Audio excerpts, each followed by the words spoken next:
অবশেষে হলো ডাকসু নির্বাচন দীর্ঘ ৬ বছর পর। কিন্তু রেজাল্টের দিন যা দেখা গেল সেটা এক কথায় অবিশ্বাস্য। এই নির্বাচনে ঠিক কী ঘটেছিল, চলুন সংখ্যাগুলো দিয়ে সে গল্পটা শুরু করা যাক।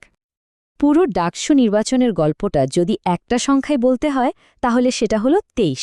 ২৮টা পোস্টের মধ্যে ২৩টাই একটা প্যানেলের। কিভাবে হলো এমনটা? চলুন এর ভেতরের গল্পটা একটু দেখি। তো নির্বাচনের রেজাল্টটা আসলে কতটা একপেশে ছিল, চলুন বিজয়ী আর পরাজিতদের ব্যবধানটা একটু দেখি। তো দেখুন, ভোটের রেজাল্ট যখন আসলো ছবিটা ছিল ঠিক এই রকম। একদিকে শিবির সমর্থিত প্যানেল পেল অবিশ্বাস্যভাবে ২৩টা সিট, আর অন্যদিকে ছাত্রদল একেবারে শূন্য।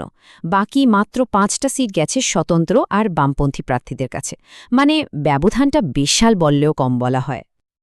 আর এটা কিন্তু শুধু কয়েকটা পোস্টে জেতা না, এটা ছিল একটা কমপ্লিট ডমিনেশন।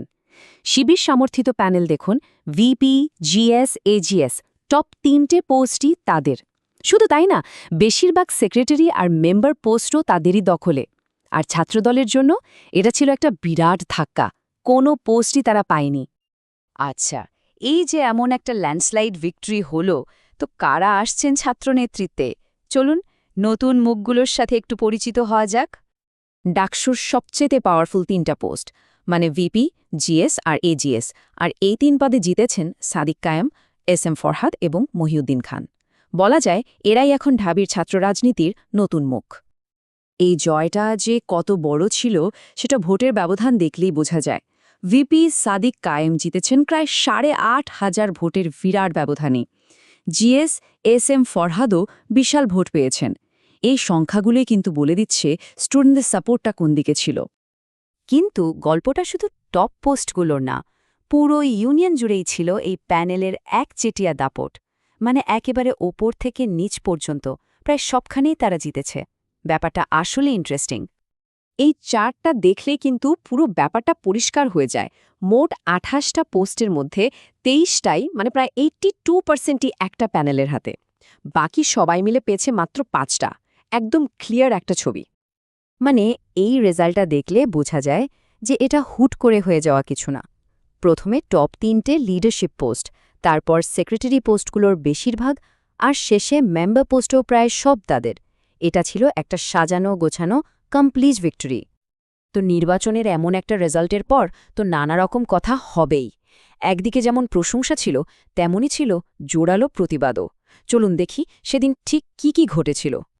ভোট শেষ হওয়ার পরেও কিন্তু রেজাল্টের জন্য অপেক্ষা করতে হয়েছে কতক্ষণ জানেন?